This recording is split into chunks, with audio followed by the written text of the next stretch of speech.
ជាមិនត្រូវការសង្គ្រាមកម្ពុជាត្រូវការសន្តិភាពនារីត្រីនេះនាងខ្ញុំសូមលើកយកប្រធានបទ24កក្កដាខ្មែររងការបាញ់ប្រហារពីថៃបានបើកសង្គ្រាមបាញ់ប្រហារមកលើប្រទេសកម្ពុជាដែលធ្វើឲ្យវីរៈកងទ័ពកម្ពុជាជាច្រើនបានបូជាសាច់ស្រស់ឈាមស្រស់និងពលីជីវិតនៅក្នុងសង្គ្រាមការពារទឹកដីនៅសង្គ្រាមដែលថៃបានបង្កនោះធ្វើឲ្យខូចខាតនៅផ្ទះសម្បែងប្រជាពលរដ្ឋកម្ពុជាជាច្រើនហើយថៃបានបាញ់បំផ្លាញប្រាសាទព្រះវិហារដែលជាសម្បត្តិបេតិកភណ្ឌពិភពលោកដោយគ្មានញញើតឡើយបន្ទាប់ពីសង្គ្រាមបានផ្ទុះកើតឡើងសម្ដេចមហាបវរធិបតីហ៊ុនម៉ាណែតបានចូលទៅប្រជុំបន្ទាន់នៅប្រទេសម៉ាឡេស៊ីឯកភាពនៅក្នុងការបោះឈប់បាញ់នៅថ្ងៃទី28ខែកក្កដាឆ្នាំ2025ប៉ុន្តែរឿងរ៉ាវដែលយើងនឹកស្មានមិនដល់ភាគីថៃចូលមកចាប់វីរៈកងទ័ពកម្ពុជានៅក្នុងទឹកដីកម្ពុជាក្រោយបោះឈប់បាញ់ចូលជាធរមានភ្លាមនៅថ្ងៃទី29ខែកក្កដាឆ្នាំ2025ហើយនៅថ្ងៃទី1ខែសីហាឆ្នាំ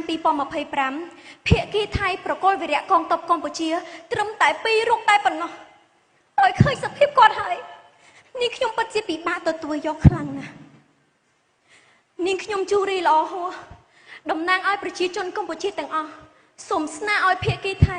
ប្រកល់វីរៈកងទ័ពកម្ពុជាទាំង18រូបដើម្បីឲ្យពួកគាត់អាចមកជួបជុំគ្រួសារយ៉ាងសុខសុវត្ថិភាពស្របតាមច្បាប់មនុស្សធម៌អន្តរជាតិឲ្យបានឆាប់រហ័សបំផុត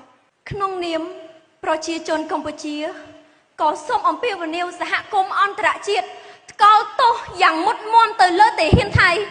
ដែលបានរំលោភបំពានកិច្ចព្រមព្រៀងសន្តិភាពរវាងកម្ពុជានិងថៃតាមរយៈការបាញ់ប្រហារមកលើប្រជាពលរដ្ឋស៊ីវិលស្លូតត្រង់កម្ពុជាបណ្ដាលឲ្យរងរបួសនិងស្លាប់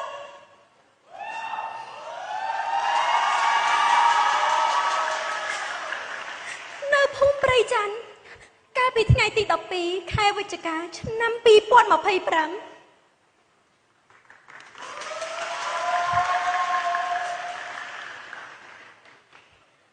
សង្គ្រាមមិនមែនជាដំណោះស្រាយនោះទេ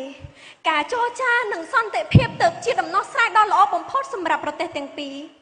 ហើយនាងខ្ញុំក៏សូមគោរពសរសើរទៅដល់ភាពអត់ធ្មត់របស់សម្ដេចមហាបវរធិបតីហ៊ុនម៉ាណែតដែលបាននាំមកនូវសន្តិភាពមកជូនប្រទេសកម្ពុជា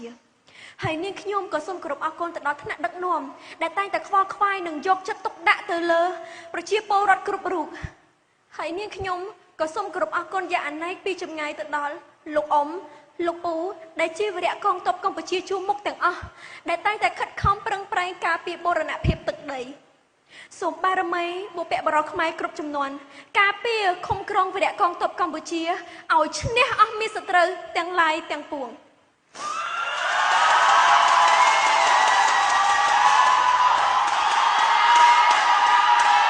កម្ពុជាមិនត្រូវការសង្គ្រាមកម្ពុជាត្រូវការសន្តិភាព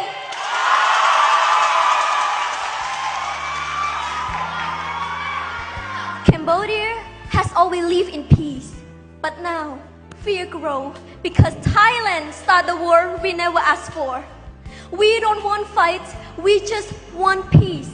We are not enemy, we are neighbor, a human who deserve a safety and a future without hate or war. Thank you.